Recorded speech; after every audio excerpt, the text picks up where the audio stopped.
పిల్లలు మన పాఠశాలలో జిఎఫ్ఎల్ఎన్ 75 రోజుల యాక్షన్ ప్లాన్ కార్యక్రమం జరుగుతుంది కదా. తెలుగు, ఇంగ్లీష్, మ్యాథ్స్కి సంబంధించిన ప్రాథమిక అంశాల పునశ్చరణ కార్యక్రమం జరుగుతుంది కదా. రకరకాల కృత్యాలతో మనం ఈ కార్యక్రమాన్ని నిర్వర్తిస్తున్నాం కదా పిల్లలు. తెలుగులో ప్రతిరోజు మనం కథాంశాలలో ప్రతిరోజు ఒక కొత్త కథను నేర్చుకుంటున్నాం కదా పిల్లలు. ఆ కథలలో ఒకటైన కష్టే ఫలి అనే ఈ కథను ఈరోజు మనం నేర్చుకుందాం. రండి పిల్లలు. ముందుగా ఈ కష్టఫలి అనే కథకు సంబంధించిన చిత్రంలో మీరు ఏం గమనిస్తున్నారో చూడండి పిల్లలు. ఇక్కడ ఇద్దరు వ్యక్తులు ఉన్నారు. వెనుక వైపు ఎర్రని మంట మనకు కనబడుతున్నది. ఈ ఎర్రని మంటలో ఏమున్నాయి పిల్లలు? ఇనుప వస్తువులు మనకి కనబడుతున్నవి. అదేవిధంగా ఇక్కడున్న వ్యక్తి సుత్తెతో ఆ మంటలు బాగా వేడిగా అయిన తర్వాత చల్లార్చి ఆ వస్తువుతో ఇక్కడ కత్తులను తయారు చేస్తున్నట్లుగా మనం చూస్తున్నాం. ఓకేనా పిల్లలు? పిల్లలు ఇక్కడ గమనించండి. ఇక్కడ ఉన్న కత్తులలో 2 కత్తులకు కళ్ళు ఉన్నట్లుగా, ఇక్కడ కత్తి మాట్లాడుతున్నట్లుగా గీతలు మనకు కనబడుతున్నాయి. అంటే ఈ 2 సంభాషించుకుంటున్నాయేమో కదా పిల్లలు. కాబట్టి ఏం జరిగి ఉంటుందో ఊహించండి. ఓకే, మనం కథలోనికి వెళ్ళి తెలుసుకుందాం.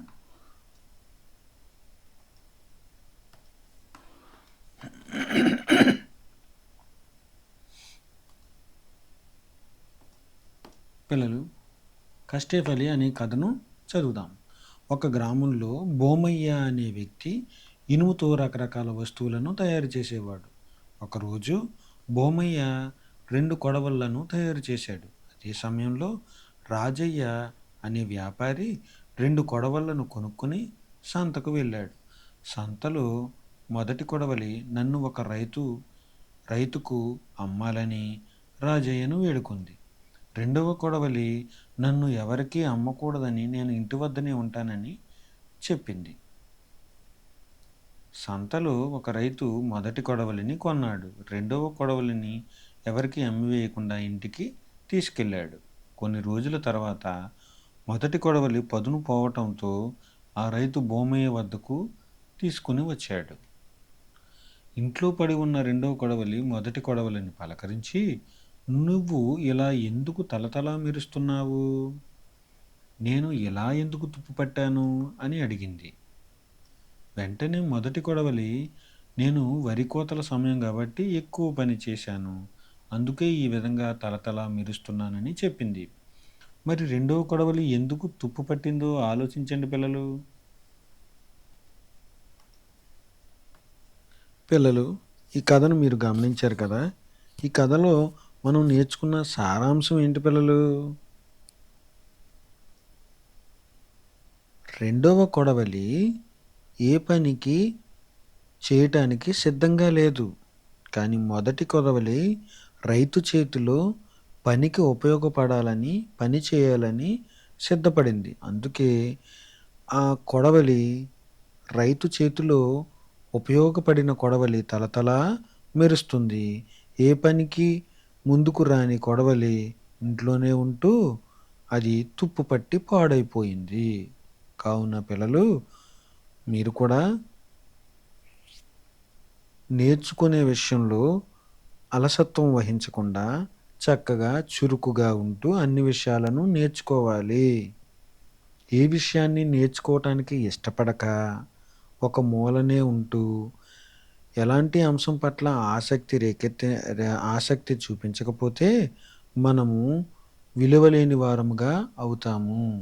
కాబట్టి మనము సమాజానికి ఉపయోగపడే వ్యక్తులుగా మారాలంటే మన స్నేహితులతో పాటు మనము కూడా చురుకుగా ఉంటూ ఉపాధ్యాయులు, తల్లిదండ్రులు చెప్తున్న మంచి మాటలను విని ఆచరణలో పెట్టడానికి ఇష్టపడేవారిగా ఉండాలి.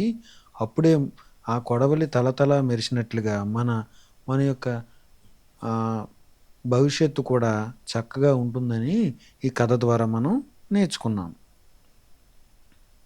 ఓకే పిల్లలు, ఈ కథలో మనం 5 అక్షరాలతో ఏర్పడిన పదాలను, 4 అక్షరాలతో ఏర్పడిన పదాలను, 3 అక్షరాలతో ఏర్పడిన పదాలను గుర్తిద్దాం. కొడవలిని 5 అక్షరాల పదం, రెండవ 3 అక్షరాల పదం, ఎవరికి 4 అక్షరాల పదం, మొదటి 3 అక్షరాల పదం, సంతలో 3 అక్షరాల పదం, తయారు చేశాడు 6 అక్షరాల పదం. ఈ విధంగా మీరు కూడా గుర్తించి వరుస క్రమంలో రాయండి పిల్లలు, రాసి చదవండి.